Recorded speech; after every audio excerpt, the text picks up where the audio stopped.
Truth and Consequences, the story of George Horatio Derby. Once upon a time, there was a boy named George Horatio Derby. He was born and raised in New England. He was mischievous and bright. He was raised by his mother and two aunts. He was sent away to boarding school when he was very young. His mother did not know how to handle him, even though she cared for him a great deal. She and he wrote letters to each other while he was in school. George got into a lot of trouble in boarding school. The headmaster at the boarding school put him in a dark room with little to eat. George was in that room for 2 days. George told the headmaster that he would be good. The headmaster then let him come out of the room and be with the other children. George was a bright little boy who could draw pictures, and he kept his own little picture book.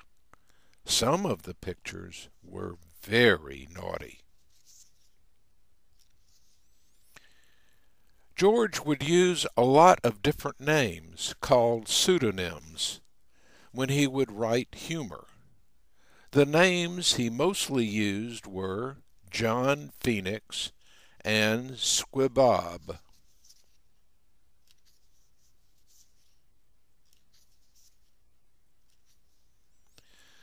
Little George was poor, but his family had been very rich and knew some very important people. His family got him into the military academy at West Point in New York. George would have done very well at West Point, but he played tricks on his classmates.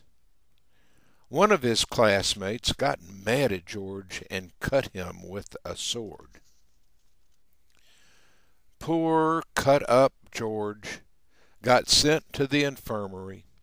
The good doctor and his wife nursed George back to health.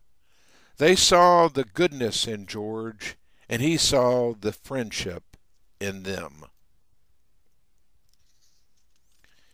George was very smart, but he made fun of his teachers and drew funny pictures of them. The teachers did not like that. So, when George fell asleep while on guard duty, the teachers punished him. George still finished high in his class. After West Point, George drew maps for the Army. One time, during a war, he drew a terrific map that led to winning the war. His efforts as a map maker led to California being a part of the United States. After George recovered from wounds he received in the war, he was sent to California. He drew maps up and down California, and he told about the gold rush that was going on. He was sent to check on the Colorado River and to dam the San Diego River.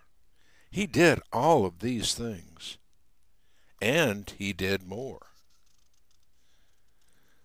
George saw fun and truth in everything. He made fun of himself, his friends, and any others who came under his watchful eye. He made fun of the Army, and politicians, and towns. He even made fun of the planets in the solar system.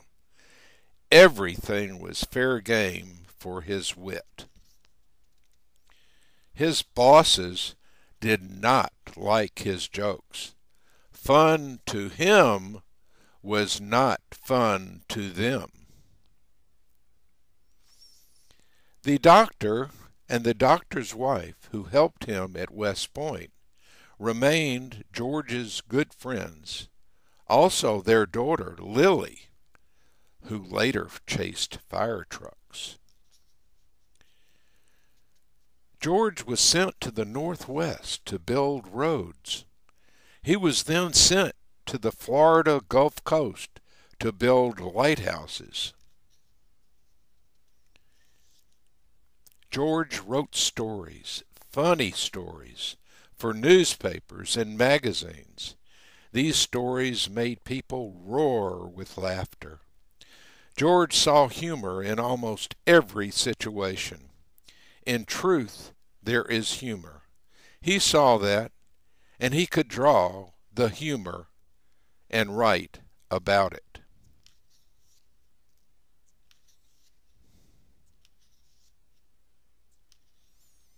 Once, the Army changed its uniform and added a hat that George thought was silly. So George drew the hat and said it could be made out of paper and bought at a grocery store.